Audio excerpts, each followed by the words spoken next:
নিবেদন গল্প ঢাকের বাজনা, কলমে ও কণ্ঠে আমি জয়শ্রী। আশ্বিনের শারদ প্রাতে বেজে উঠেছে আলোকমঞ্জির, ধরণীর বহিরাকাশে অন্তরিত মেঘমালা, প্রকৃতির অন্তরাকাশে জাগরিত জ্যোতির্ময়ী জগন্মাতার আগমন বার্তা। প্রত্যেক বছরই তমালদের বাড়িতে বেশ বড় করে দুর্গাপুজো হয়। বনেদি বাড়ি বলতে যা বোঝায়, তমালদের বাড়িটা ঠিক তেমনি। বিশাল বড় ঠাকুর দালান। আজ চতুর্থী। বাড়িতে একে একে সব আত্মীয় স্বজন এসে গিয়েছেন। পুরো বাড়ি জুড়ে হইচই। তমালের এবার সব মিলিয়ে 25টা নতুন জামা হয়েছে। ডিভানে সব জামাগুলো ছড়িয়ে এক দৃষ্টি চেয়ে চেয়ে সে ভাবছে কোনটা কখন পরবে। এর মধ্যে ঢাকিরাও এসে গিয়েছে। গণেশ নামে একজন ঢাকি তার ছোট ছেলেকে সাথে নিয়ে এ বাড়িতে এসেছে। তমালের মাকে প্রণাম জানিয়ে সে বললে, মা জাননি, মা মারা ছেলে আমার, যেখানেই যাই ওরে সাথে নিয়ে যাই। এক কোণে চুপ করে বসে থাকবে, কারো কোনো ক্ষতি করবে না। তমালের মা বলল, তা বেশ তো, থাক না ও তো আমার ছেলেরই বয়সী। তারপর ছেলেটির গালটা টিপে জিজ্ঞেস করলেন, কি নাম তোমার? ছেলেটি বলল, নয়ন।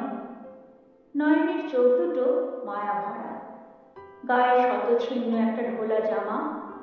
অপুলক চোখে সে বাড়ির চারপাশটা দেখছিল।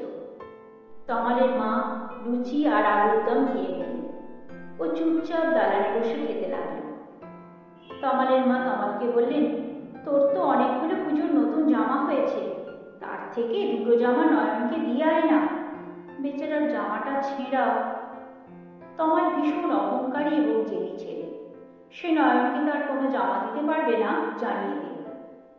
এদিকে তমালের মায়ের ইচ্ছে থাকা সত্ত্বেও বাড়িতে পুজোর ব্যস্ততার কারণে নয়নকে নতুন জামা কিনে দেওয়া সম্ভব হয়ে উঠল না। দেখতে দেখতে ষষ্ঠী সপ্তমী পেরিয়ে আজ মহাষ্টমী। সকালে পুষ্পাঞ্জলি পর্ব সাঙ্গ করে সকলে মেঝেতে বসে বাসন্তী পোলাও, বেগুনি, পনিরের তরকারি, চাটনি, রসগোল্লা, সন্দেশ সহকারে দুপুরের আহার সমাধা করল।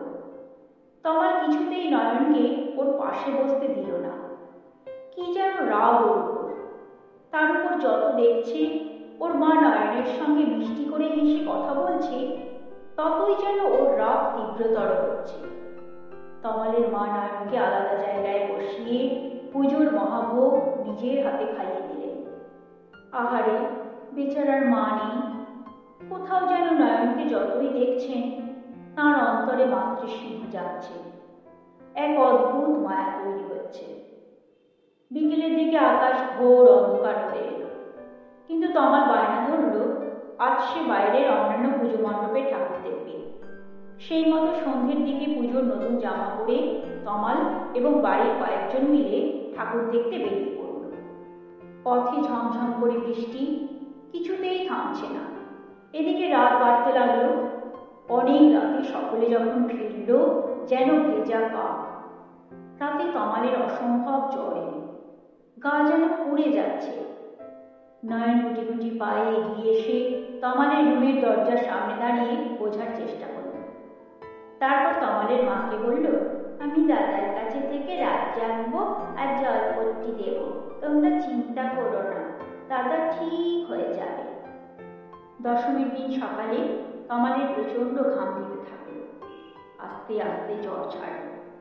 তমালের মা এক গ্লাস গরম দুধ আর নয়নের হাত ধরে তমালের রুমে এসে ছেলেকে বললেন, জানিস, আমরা পুজোর কাজ নিশ্চিন্তে করতে পেরেছি শুধু নয়নের জন্য। ও দুরাত না ঘুমিয়ে তোর সেবা করেছে, তাই তুই এত দ্রুত সুস্থ হতে পেরেছিস। তমাল নয়নকে কাছে ডেকে ওকে জড়িয়ে ধরল, আর চোখ থেকে অশ্রুধারা ঝরতে লাগল। তমাল বুঝল এ আনন্দাশ্রু।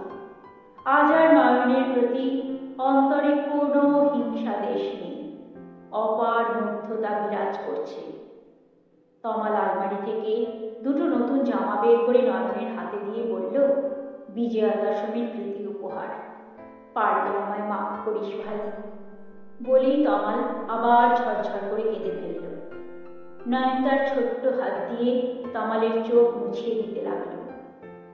তমাল অন্তরে এক অনির্বচনীয় সুখ, অসীম তৃপ্তি লাভ করল, যেন এক আকাশ খুশি।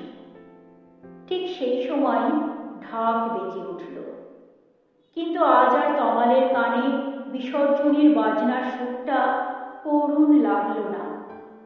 সব বিসর্জন বুঝি নিরানন্দের নয়, কিছু কিছু বিসর্জন আনন্দ বয়ে আনে। বুকের মধ্যে একটা পরম কিছু পাওয়ার আনন্দে রিন রিন করতে